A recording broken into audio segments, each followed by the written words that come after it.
देश में पिछले कई दिनों से सांप्रदायिक तनाव कायम है। कई राज्यों में दो समुदायों के बीच हिंसा होने की नौबत आ गई, लेकिन पीएम मोदी ने अब तक इन घटनाओं पर कोई आलोचना या टिप्पणी नहीं की है।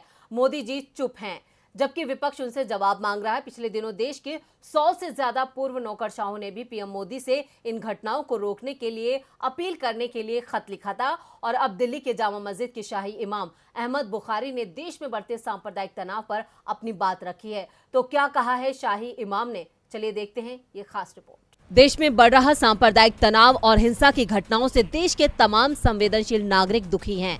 जिस तरह से एक समुदाय को निशाना बनाया जा रहा है, उसकी निंदा देश ही नहीं अंतर्राष्ट्रीय स्तर पर भी की जा रही है। और अब इस पर दिल्ली जामा मस्जिद के शाही इमाम अहमद बुखारी ने चुप्पी तोड़ते हुए कहा, मैं इन सभी घटनाओं पर प्रधानमंत्री नरेंद्र मोदी और गृह मंत्री अमित शाह को कल पत्र लिखूंगा और उनसे मुलाकात का वक्त मांगूंगा।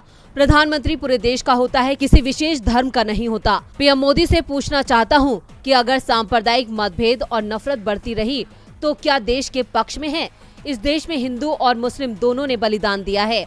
हम पीएम मोदी से मुलाकात के लिए समय मांगेंगे, हमें उम्मीद है कि वो समय देंगे। आपको बता दें, शुक्रवार को अलविदा जुमे की नमाज के दौरान उन्होंने लोगों को संबोधित किया और मुसलमानों के साथ हो रहे अत्याचारों पर कहा कि मुल्क अजीब माहौल से गुजर रहा है। हर तबके के लोग एक अजीब उलझन में हैं।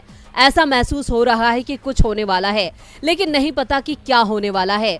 हम इस देश को सांप्रदायिक नफरत की आग में जलने के लिए नहीं छोड़ सकते।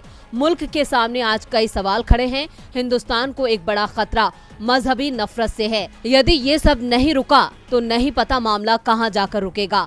हिंदू हो या मुसलमान, सबको मिलकर नफरत को खत्म करना है।